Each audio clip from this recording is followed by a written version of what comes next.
to Alen. Thanks, Alen. Thanks, Anna. Thank you everyone for spending the evening to talk to us about metacarpal metatarsal fractures. Lovely topic. And this is a topic that I think we see quite often. And I thought I'll pick this because there's a lot of question that we often ask ourselves when we see these cases. And we often go, how do we actually treat this the best? Was that someone talking? Just agree. Sorry, that was me unintentionally talking. I'll mute myself. Sorry. No problem. No, this is an interactive session. So I invite you to join and add in any comments you wish. So the topic that I want to go through is the historic guidelines that we always know, that we learn in vet school. We know, are they fairy tales? And with the metacarpal fractures, metatarsal fractures, the question is, are these surgical cases or can we treat these conservatively? And so what I want to go through, so I said tonight, are the treatment options for metacarpal metatarsal fractures. And I thought it would be a good idea to use a case-based interactive presentation. So there's a case that we're going to evolve our presentation around, and feel free to comment, feel free to add in any comments that you have. And I'm going to go through some of the literature evidence to kind of tie this all around and essentially use evidence-based decision-making in terms of how we should approach these. And we're going to go through what helps us make the decisions and what really are the best options. So this is our case, Fox. Fox is a 9-year-old male neutered domestic short hair. And Fox actually presented to me a few years back, and Fox presented to me with an acute onset of right hind lameness. And Fox presented because after jumping off the kitchen bench, and actually caught his foot on one of those kitchen drawers, and as it went down, got his hind leg cord and actually fractured his hind leg. And so first thing I did was taken some radiographs. So feel free to comment on these radiographs if anyone wishes to. Feel free to talk. Anyone got any comments? I'm just going to throw in here now. Mariano has been doing rounds at 9 a.m. every Wednesday morning, if anybody hasn't been yet. First question, anytime you're looking at radiographs, normal or abnormal? Abnormal. So these are abnormal. And I think when I look at fractures, there are a number of things that I go through in mind in terms of the things that I've highlighted on the right side of this, on this slide here. So I think, what are the locations? So in this radiograph, we can see that there are fractures of the metatarsals involving all 4 metatarsals. So which bone, as we said? Location. So this is in the diaphysis of the bone. So this is not close to the joint. This is not in the metaphysis. And I would classify this as a proximal to mid-diaphyseal fracture. Configuration. So you can actually see that's variation of how the fracture is configured here. And on 2 of these metatarsal fractures, I would classify them as transverse, and 2 of them I will classify them as short oblique. And these are minimally displaced fractures. So you can see that there's not much displacement. There is some, but not much displacement of the fractures here. And sometimes it is hard to identify whether the fractures are open or closed. But one of the ways that we can get hints of whether a fracture is open or closed is by seeing whether there's any gas opacity or radiolucency within the soft tissue. Sometimes you can actually see a little gas pocket around the fracture, and that might suggest that it's open, but often decision of whether it's an open fracture or closed fracture is more of an observational clinical assessment. So this is where I want you to join in and tell me how you would treat this. So, excuse me, I just want to have people. All right. So you should be able to comment on the on these different options. So how would you guys treat it? I'm going to give you, I hope everyone can comment. Is that right, Anna? I hope everyone can comment. Yeah, perfect. Absolutely. So if anybody doesn't want to turn on their microphone because of background noise or anything, down the bottom there's a little chat button of your screen. If we all just kind of put our opinions in there. So I have no idea about surgery, and just to make you all feel very comfortable, I'm going to throw C out there because it's my default answer. C, good. All right. I would love to hear what I can see. I actually can't see what people are saying. So Anna, you have to tell me. I will. What people are saying. So I would like to add, there is actually not a correct answer or wrong answer, more to the point. There is not a wrong answer to this question. So how would you treat this? We've got one more for IM pins. Oh yeah, good. Alan, I've just got a question. I hope you can hear me. And just with the fracture of the, I think it's the fourth, or the fourth metatarsal, it looks like the distal fracture end maybe is a bit split axially. Does that, I'm not sure if I'm describing that correctly, but does that sort of change what you would do? What a great question. So you're suggesting that there might be a longitudinal fissure down the distal? Yeah, or maybe it's not just a simple fracture. Maybe there's some comminution or something. Yeah. Yeah, absolutely. Yeah, great question. So comminution, I think I had in my last slide. I actually didn't. So configuration. So absolutely. So I think with you raise a perfect point there. In terms of with fractures, one of the things that we should look out for is whether there is a presence of comminution. And back to basics, in terms of can we repair this, and when can we fix this in terms of a load sharing or load bearing repair? And as you said, with a comminution, if there is a presence of comminution, is probably we have to find repair options that would be more load bearing rather than load sharing. I hope that those terms make sense to everyone. But I agree. If we do see any signs of comminution, then surely that would change my treatment option. To answer your question, I did not think there was any fissuring down the. I didn't find any longitudinal fissuring of the distal segment of any of the muscles. Awesome, thank you. I hope that answers your question. Thank you for asking the question. Yeah, that was great. Thank you. Yeah. Do we have any more answers? We've got a few more C's and a B. Nice. Good. Okay. All right. I'm not going to reveal what I did now, and I'm not going to reveal how we should do this. Yes. I think he was that? laughing. Oh, another. Oh, yeah, good. But soon enough, you'll find out how I treated this, and I'll start by saying it wasn't the perfect way of treating it, in my opinion, retrospectively. Okay, so conservative versus surgery.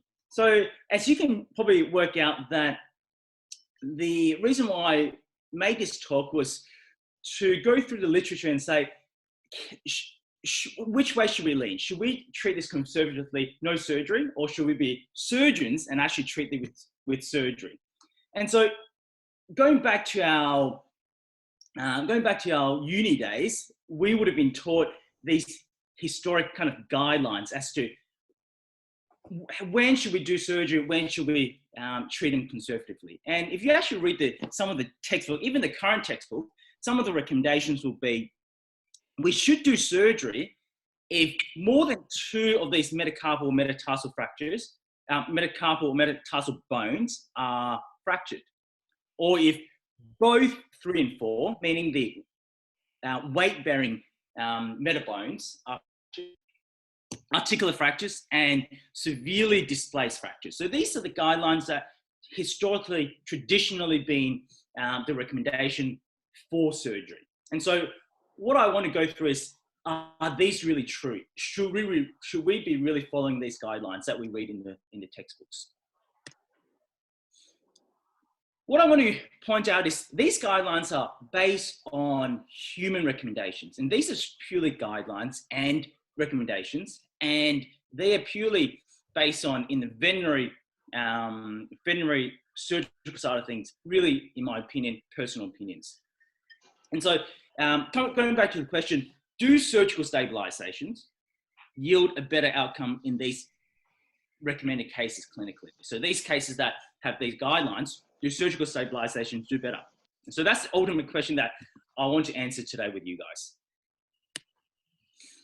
Before I go further into the case, let's go through what options we actually have. So as I said, conservative treatment. So we've got external coaptations. We can use a Robert Jones splint or a cast. Surgical stabilization, there are actually multiple ways that these fractures have been reported or suggested and stabilized. So these are intramedullary pins, and thank you, a lot of you have chosen that option as a possibility.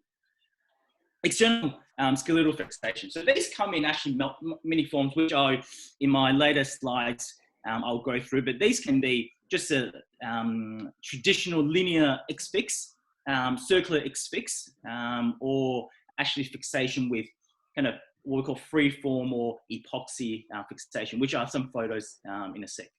And then also plate screws, and that comes in the traditional non-locking or the locking screws. So this is a picture of 2008, kind of an older paper in terms of reporting how you could fix one of these. So this is using essentially pins, and these are placed through the metacarpals or metatarsals in various configurations. And as you can see, the ends of the pins are then bent over, and then a lump of epoxy is put around the ends of these pins to hold everything together. This is one option. Another option, it's this configuration. And some of you may know Noel Fitzpatrick. He's the supposed veterinary celebrity, and he loves putting silly or special, easy to remember names, and he actually called this thing spider, which I thought, to be honest, actually quite clever, because it does actually look like a spider. But he called this a spider. Essentially means a intramedullary dorsal epoxy resin. Very long word, whatever. But essentially it's a way of incorporating intramedullary pins and an X-fix. And as you can see, what he does is, I'm just getting out here so I can use my cursor. So he drives multiple intramedullary pins from distally up towards proximally, spanning the fracture, and then he uses pins that goes across the base of the metacarpal metatarsals, and then he again bend these pins across and use a lump of epoxy dorsally. And so that's combining both intramedullary and X-fix construct to stabilize these fractures. And what he suggested was that because you're using both, they're especially useful for fractures that are close to the joint. Again, another option are circular X-fix. And in my mind, one of the main reasons why you would use a circular X-fix over a traditional X-fix, linear X-fix, is with a circular X-fix, you actually use tension wires. So as you can see on the picture on the left, it's actually wires, quite thinner wires that span across the rings, or the kind of that horseshoe half ring. And by doing so, the actual hole that you have to put your implant through are much smaller than you would for linear X-fix. And so that is especially useful for little bones like metacarpal, metatarsal distally. So this is one type of intramedullary pinning, and it's what people have named dowel pinning. And essentially this is one technique of which to place intramedullary pins without going through the proximal or the distal articular surfaces. And essentially what you do is you put the pin into one fragment, and then using traction, you distract the fragment, and then you put the protruding end of the intramedullary pin to the intramedullary cavity of the other fragment. And essentially that stops any bending, but going back to fracture biomechanics, there's many other forces such as axial loading or rotation that this doesn't support. But because with metacarpal metatarsal fractures, often you always have multiple bones along each other. And so you've got essentially an internal splinting, and that takes over the rotational instability that you would with, say, just one bone on its own. So one of the reasons, as I said, that you will use this is to reduce the risk associated with retro or normal grade intramedullary pinning, where you'll go through the articular surface. And so in this technique, you avoid any articular injury. All right, so now that I've gone through the treatment options that are largely in the literature, this is what I did. And so thank you for actually choosing intramedullary technique. And this is essentially what I did in my repair when I treated this. So this was I actually did a dowel pinning technique. And what you guys to do now is to criticize my radiographs, criticize my surgical technique, criticize or actually compliment how whether this was a good or bad technique. So feel free, type your answers.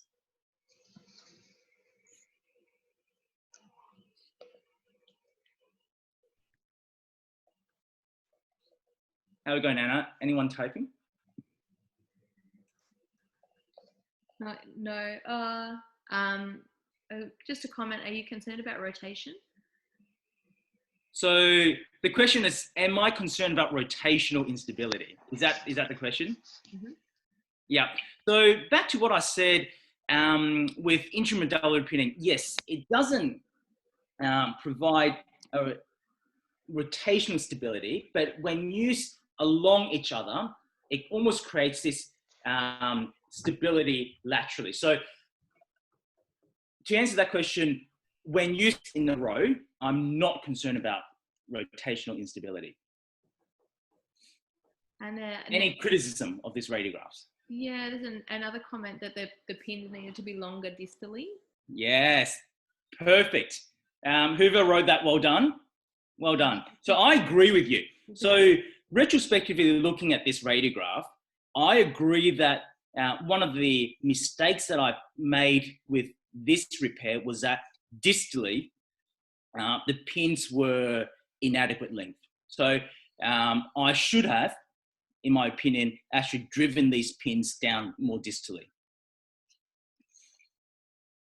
The other thing that I would criticize myself is that if you look on the medial side, so on the tibial side rather than the fibular side, so on the medial side, my pin is actually through the articular surface proximally. So that has actually bridged the actual joint space. So ideally that should not happen. If I was to assess the size of the implant, so what we want to get when we use an intramedullary pinning is aim for about 70% of the width of the medullary cavity. And I think in looking at these, that's probably reasonable in terms of size of the implants. So my criticism to myself is longer implants and don't bridge the joint. Okay, so that was surgery. 6 weeks later, I took these radiographs.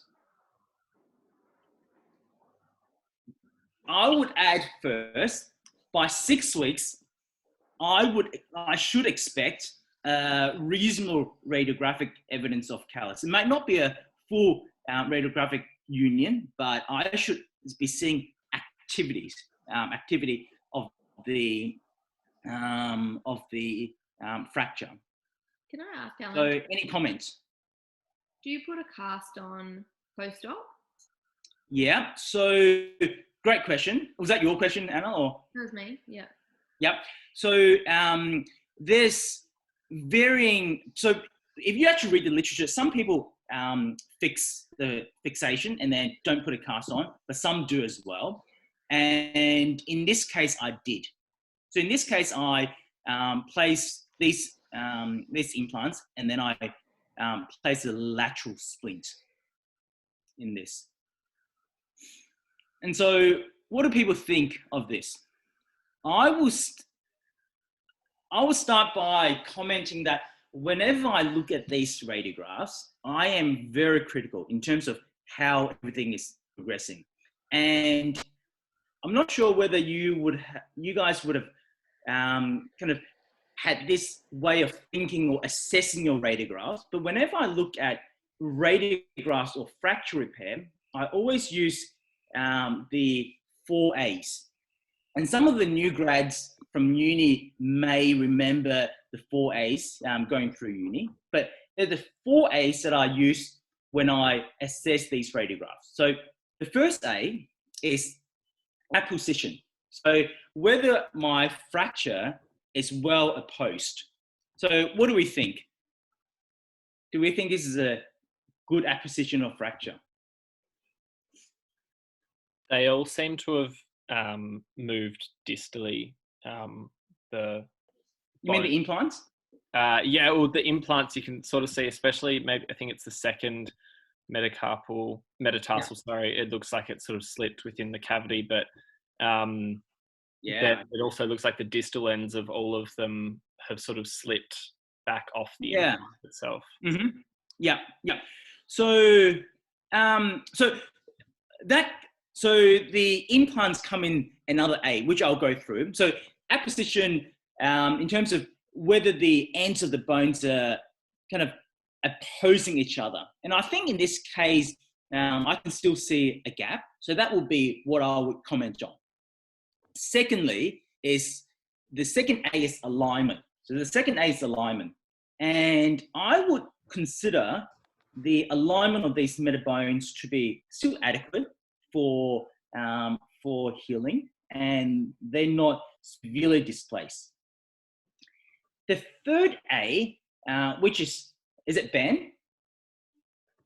Yeah, perfect. Thank you for your comment. So Ben, you said implant. So another way of remembering is apparatus. It's just to make it help you remember the 4 A's. So the third one is apparatus, which is essentially what implants you've placed in. And you were spot on in that. I think one of the intramedullary pin has actually migrated distally. And in my mind, that indicates instability of the fracture and obviously instability of the implants. And I think as we go through this case, that becomes very important in terms of a possible reason why this case didn't go as well as it did. And then the fourth A is activity. Okay, so the fourth A is activity. So activity is looking at whether there is any evidence of healing. And so what do people think? Do we think there's activity in these radiographs? No. Well, yeah, I agree. So I think this is, I would consider at 6 weeks, I could still classify this as a possible delay union, but it's either going to be a non-union or delay union. Okay, so based on these radiographs, I think there's implant to migration, and there is evidence that the bones are not healing as they should. So at that point, I thought, oh, it could be delay union, and especially in an area of bone where there is quite a poor blood supply, such as in the foot, there is an increased risk of delay union, especially for traumatic injury, and especially for fracture that we went in as surgeons and put implants in and actually traumatize that tissue, traumatize that blood vessel. And so my thought was, well, let's just give this cat a few more weeks, and then we'll take another radiograph and see what it looks like. The cat was tolerating the splint okay, and I thought we could tolerate that. So this was 4 weeks later. Comments, please. So I think it's clear that there is not much progression there, but can we comment a bit more if we're able to?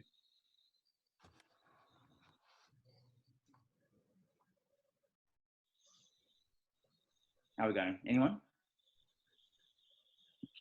Well, it looks like from like the apparatus side of it, it looks like they haven't moved any more than in the previous, like 4 weeks ago radiograph. Yeah. So I guess that's good that they haven't moved further. Yeah, thanks, man. Yeah, that's great. I'm still struggling to see if there's any sort of activity like happening at any of the fracture sites. Yeah. Yeah. So I would say there is actually minimal evidence of laying down of bone callus. And if you actually focus on the metatarsal that you commented on with the implant migration, so this is the third metatarsal, the actual fracture gap looks like it's enlarging. So I'm going to go back to the 4 weeks radiographs now, and you can actually see a bit of bone at the fracture gap. But as we go through, you can actually see a bigger fracture gap there. Okay, so what that is suggesting is probably non-union. Okay, and at this point, I was concerned that this is a form of what we term an atrophic non-union. So where the blood supply is probably affected, so what we call a non-viable non-union, and where the ends of the bone kind of gets reabsorbed, and that's why you can see that increased fracture gap. So the question mark when we have a radiograph like this is, why is it happening? Why do we have a non-union? And the big categories that we think when we have a non-union is this a biological non-union? Meaning, do we not have enough biology? So not enough cells, not enough the matrix, not enough the scaffolding for bone to occur, to build on? Or is it a mechanical non-union? So there is instability, there is inadequate mechanical stability for bone to actually form. And so looking at this, normally with a mechanical non-union, what you usually see is really kind of big callus formation. So the body's trying to build a big, at least a cartilaginous or kind of early mineralized callus. But with a mechanical, often it's a lot of bone laid down, but you don't get that final bridging of the callus. Whereas with the non-union, usually we don't see much of osseous activity. And I think in this case, I would think that's the more likely case, given that there is actually a lack of callus formation in these radiographs. Some of you may know that there is a form of viable non-union called oligotrophic viable non-union. So that's the case where there's adequate blood supply, but the body is just not laying down any bone. So theoretically, that's the case, but that's probably a less likely. So I think the fact that reviewing these radiographs and the fact that there's lack of callus formation there suggests to me that it's probably something blood supply or lack of cells being laid down, which is causing this non-union. And if we actually think about it, what we have commented in terms of the short implant in there is suggesting it's probably rattling within the intramedullary cavity, and it's probably stripping the blood supply to these bones. And that's my theory of why this fracture never healed properly.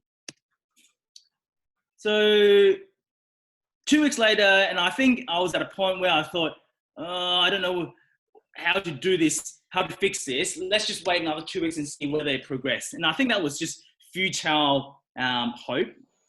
And again, I think looking at these 12 weeks post-op, there is a furthering of this enlargement of the fracture gap. And so I think this atrophic non-union is probably becoming more evident on these 12 weeks radiographs. So my question to everyone is then, what would your next step be when you face with non-union like this, 12 weeks down the road?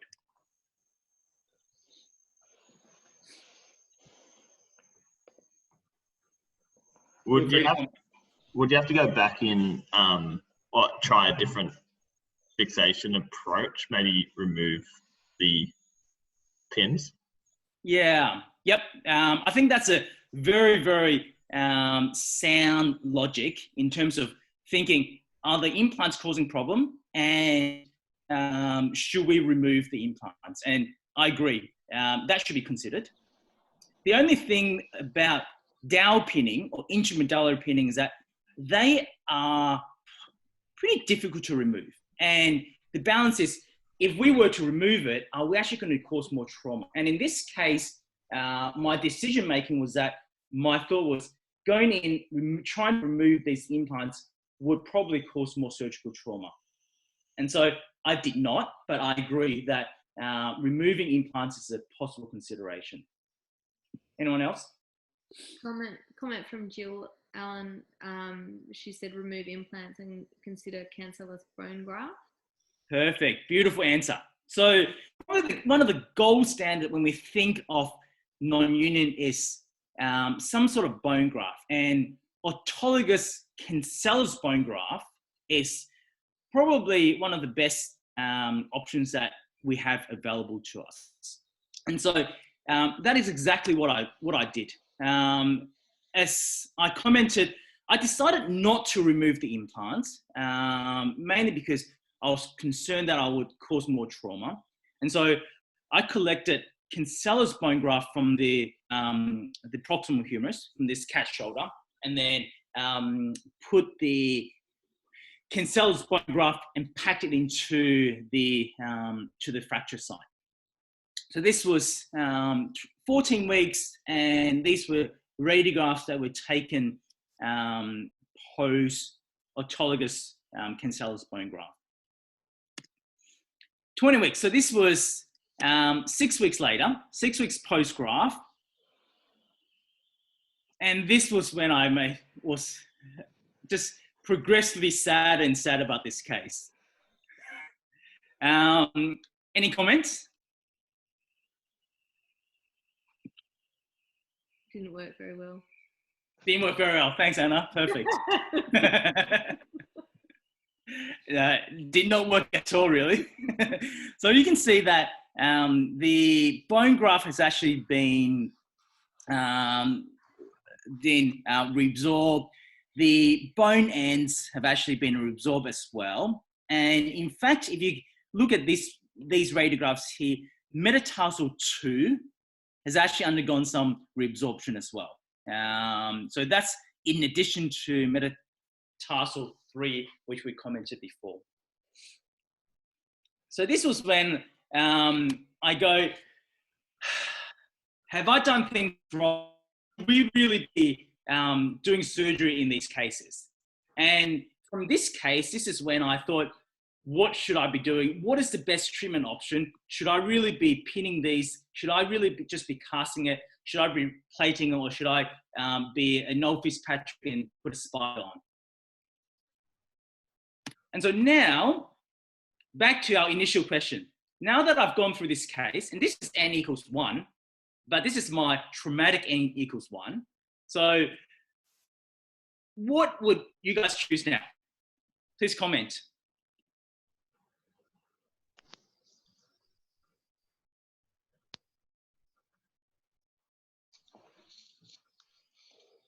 Would plating, like, I guess you might not have you might have more compression of the fracture ends because it would hold them in place better than the IM pins? Yeah, I agree. So if I was to choose again in terms of putting surgical implant in this, I think I would have chosen dorsal plating. I agree. But I'm more than happy to share my traumatic experiences with you guys. It seems like doing those, the Dow style, just the amount of play you need to give yourself to make that happen is, just seems. Yeah, I agree. And you kind of need to stretch those soft tissue to get it in. So in honesty, after this case, I probably will never do another dowel pinning. That's my honest opinion. Okay. Anyone else commented as to what they will do now? Anna, anyone said anything?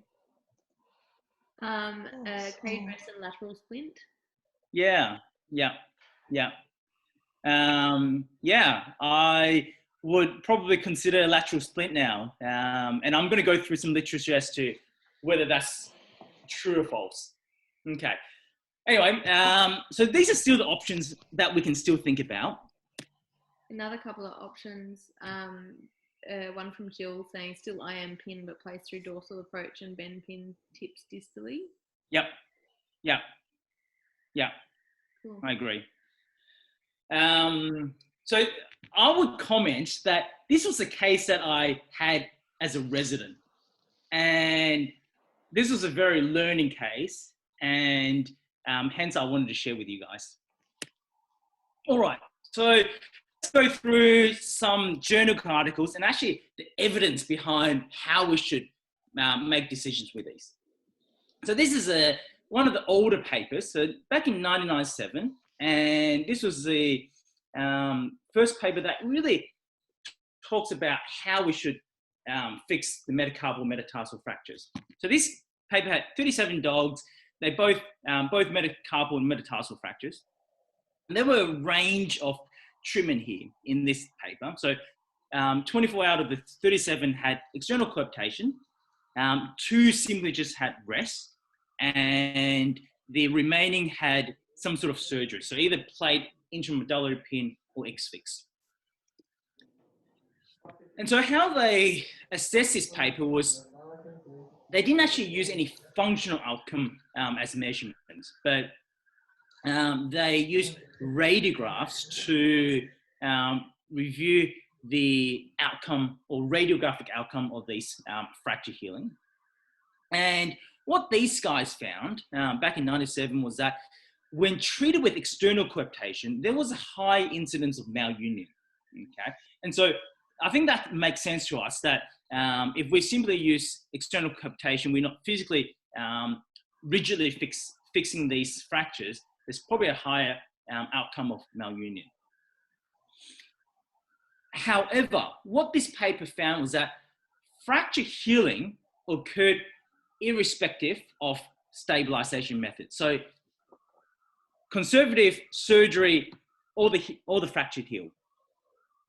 So this was one of the early papers, and I just wanted to include this paper because this was one of the papers that found malunion associated with external coaptation. And regardless of what you do, the fracture is probably going to heal, unlike mine, but it's probably going to heal. It's a bit difficult to conclude from this paper because they didn't really use any functional outcome. So this is another paper actually looking at comparative studies. So this paper actually looked at conservative versus surgical treatment for these. This was a paper from UPenn back in 2000. And so comparing conservative versus surgical, and internal fixation in these cases were recommended based on the guidelines that we went through. So these guidelines of if you fracture more than 2 metabones, or the 2 weight-bearing bones are fracture articular if there's displacement, and in this study, enlarged athletics dogs or working dogs were also recommended to have internal fixation. 25 dogs, and even though there were recommendations, it came down to the owner's decision. And so there were, out of the 25, 16 had conservative treatment, 9 had 25, so 9 out of 25 had surgery. And what they found in this paper was that one of the outcomes that they looked at was what the fractured or malunion, degree of malunion there were, and in other words, how much displacement there were when the bones were healed. And they used a grading system of none, mild, moderate to severe, depending on how much of the cortical contact there were with the fracture. And very interestingly, what this paper, kind of following on our last point of external coaptation causes more malunion. So in this paper, the amount of malunion was not statistically associated with the outcome. So even when you have malunion, what this paper found was that the dogs still had reasonable or good outcome. And so their conclusion was malalignment had okay outcome.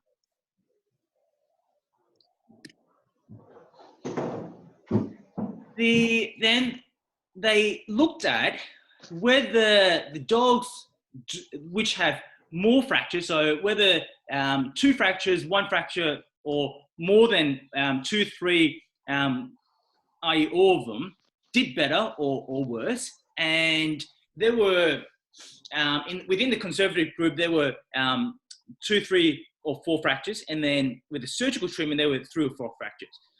But the important point in this study was that the number of bones fractured in the same limb was not statistically significant to the outcome of either group. So back to our guideline, saying if we have more than 2 fractures, or if the 2, 3 fractures were, the 2, 3 metabones were fractured, you should do surgery. This paper suggests that you don't. This paper suggests that if you have 3 or 4 fractures, they still do the same as if it was lesser fractures. So the conclusion of this paper was that conservative treatment of metacarpal and metatarsal fractures, all surgically treated cases, did not have a significant difference in the outcome. And so another point that they said was the published criteria extrapolated from the human literature for selecting metacarpal and metatarsal fractures that should have internal fixation may not be accurate in dogs. And so we don't know how malunion affects human. Probably a lot if our hands don't align properly or our feet don't align properly. But it seems like in dogs with malunion, so malalignment, and therefore probably not needing surgery, they still seem to do pretty well. So that was a pretty interesting paper. What's this one? So this is just saying actually quite interesting. It says the overall duration of treatment was longer in the surgically treated group. So it was found that the groups that had surgical treatment actually had a longer treatment. And if you actually read the paper, it actually suggests that it takes longer for the bones to heal when you do surgery. And so one of the points that they made was, since surgical fixation of fracture was not standardized and a wide variety of technique was used, firm conclusion cannot be drawn. However, possible factors leading to longer recovery time in surgically treated patients may be due to the disturbance of blood supply to the area. And I think this is an important point for us to remember, especially in the metatarsal, metacarpal area, where there is actually quite minimal soft tissue coverage. And so the blood supply in that area is probably not as good as you would expect if you have a femoral fracture, for example. And so as surgeons, when we go in, try to put implants in there, rigidly stabilized, we will cause iatrogenic trauma. And so I think in a lot of these cases, it's not always surgery as outlined by the paper. And I think in my case, putting those implants in probably affected the blood supply and therefore led to a non-union. Next paper, so this is more recent, 2014, a paper from Germany. So this is the paper that has the most dogs, retrospective study. So kind of looking back at cases rather than kind of prospectively planning for what to do, choosing what to do, but retrospective. And among these 100 dogs, it was divided into 3 groups. So conservative treatment. So either to splint or cast. Group 2, put some sort of surgery, surgical implant in the leg. Or group 3, combination. So this is where what Anna was saying in terms of implants and then putting splint or cast on. And in this paper, there were multiple assessments that were made. So one of the assessments was complication during healing period. Final radiographic findings, and thankfully, this paper actually looked at functional outcome. And the different groups, so the 1, 2, 3, so the conservative surgery or the combination group were then compared with these assessments. In the complication group, so malunion was assessed as a type of complication. And interesting in this paper, what they found was that amongst the group, there was not significant amongst the surgery or conservative group. And we know from previous study that malunion probably doesn't equate to poor clinical outcome. So it's probably not that relevant in my mind. Synostosis, so that's essentially kind of formation of bony bridging between adjacent bones.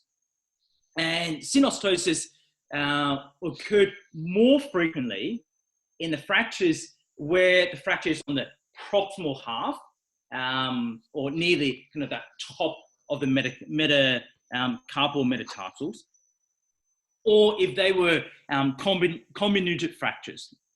And what was interesting is that there was a high incidence of synostosis after the cases where surgery was done. Okay, so the cases where if you go in, essentially traumatize the leg, put implants in, there was a high incidence of synostosis. But again, even if we see synostosis, that wasn't found to be associated with the poor outcome. So malunion, not really a concern. Synostosis, not really a concern. In this paper, non-union only happened in 1 dog. So 1%, and that was in the conservative group. So low number.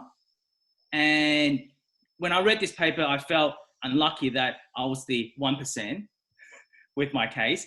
But in this paper, it showed a low rate of non-union, and because of the low number, they couldn't find association of non-union associated with conservative or surgery. So the final outcome, I think this is the probably the important assessment here in our cases, because reality is if the dog is not a show dog and has a slight malunion, but the dog still walks fine, to me, that is a good outcome. And so functional outcome. So this is based on free of any long-term lameness in this study. And group 1, 2, and 3, so conservative surgery or combination, actually overall had really good outcome. And there was no significant difference between conservative and surgical treatment detected. So what this paper is saying is we probably don't need to do surgery. And I think this is fairly consistent with the previous studies that the outcome measurements, variable outcome measurements in different papers, but overall, the conservative group actually probably did as well as the surgically treated group. So the result of this paper was there was significant difference between the three groups. Sorry, significant difference could not be identified for complication, radiographic change, and final outcome. So the same results were found between different groups. And what's interesting is when they looked at metacarpal fractures or metatarsal fractures, it was all the same. So there was no difference between the different groups. So their comment was that with reservation that more severe injuries are generally treated surgically and these fractures more frequently develop synostosis, there was no significant difference detected between conservative and surgical treatment. So I've said that a few times. Multiple paper actually suggests, and this is evidence-based, that conservative treatment for these cases are probably adequate. And so it comes down to what's our decision-making now? So should we be doing conservative treatment for a lot of these cases? And I think kind of reading into the literature, there's more evidence suggesting that conservative treatment would yield a similar functional outcome versus surgery. And again, as I said, displacement is not associated with non-union. So even though there's a significant displacement, probably not going to cause a non-union. We're probably going to get a malunion with conservative management, but as I said, I don't know, who cares unless you're showing a dog and or owners are concerned that there's a little bump on the side of the foot.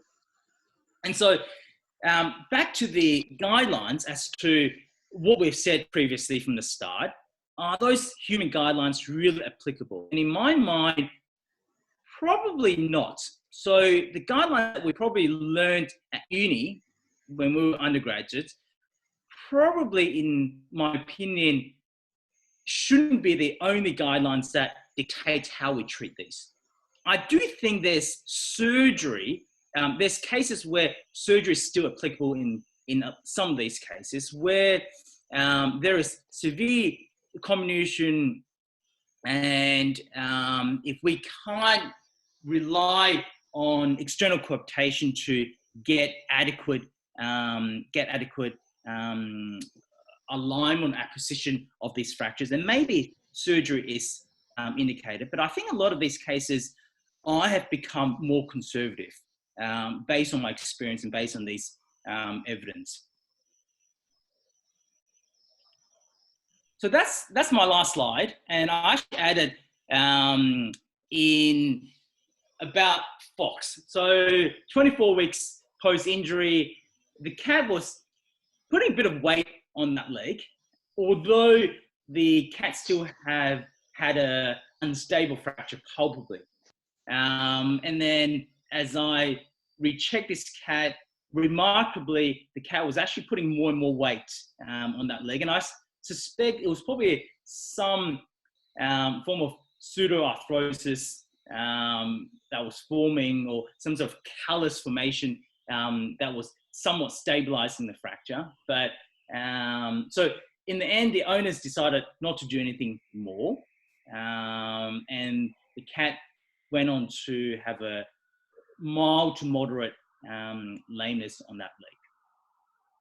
So I wanted to share this case with you guys in terms of how I used to think of these fractures and how I tend to or incline to approach these fractures now. Hope that makes sense. Feel free to add any comments as you wish now. Anyone, any comments? Any questions? No written ones coming through chat though, but that was great. Next time. Good. I'll send them to you, Anna. I can definitely manage conservative management.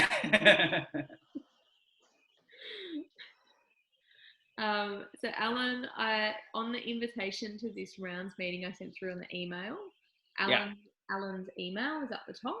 So if anybody would like to shoot a question through privately to Alan, please feel free to just reply to that email and he'll get that. Other than that, next rounds will be Wednesday morning with Mariano, another radiology rounds on Wednesday morning. And on Friday will be Dave Collins doing medicine rounds. Nice. Any suggestions for topics? Alan will be up again in 2 weeks. So you can, again, flip them through either to me or Alan. Hi, Jill.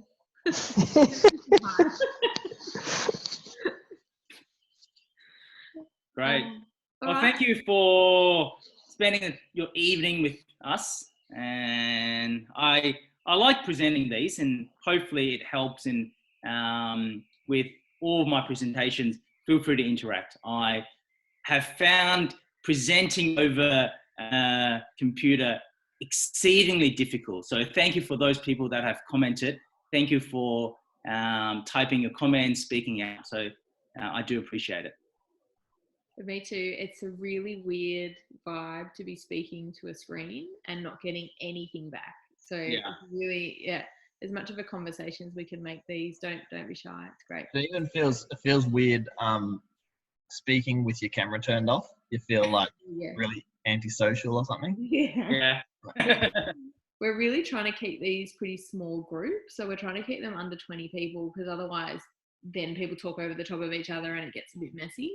But essentially when we sat down and talked about what education we like getting, it was the tutorials that we did at university where it's a conversation where you work through something together, and that's what we're kind of trying to aim for. So definitely interact as much as possible because it makes it so much easier for all of us when we're presenting. So are we invited to your other rounds whenever they are? Yeah, for sure. How did you get this CSU through Jeff Gibbons. Oh, right. Yeah, no, you're very welcome. So Jeff gets the emails about all of them. Okay. So if he can either send them through to you each time, or you can just send an email to me and I'll add you to the list. Anything. Okay, cool. Yeah, a few will clash, but yeah, we'll be able to get to some of them. Excellent. Good one. Alan Andrews just said thank you. A chance to cut's not necessarily a chance to cure. I agree. Yeah. A good surgeon is not all about cutting. It's decision making. Cool. Thank you very much for that, Alan. No problems. Thank you. Thanks for joining in. Jill's just said it's always a good idea. Good for people to discuss their mistakes. We've all made them. Good to share. Thanks, Alan. All right. Thanks, guys. Good night. Guys, have a good night. All right. Okay.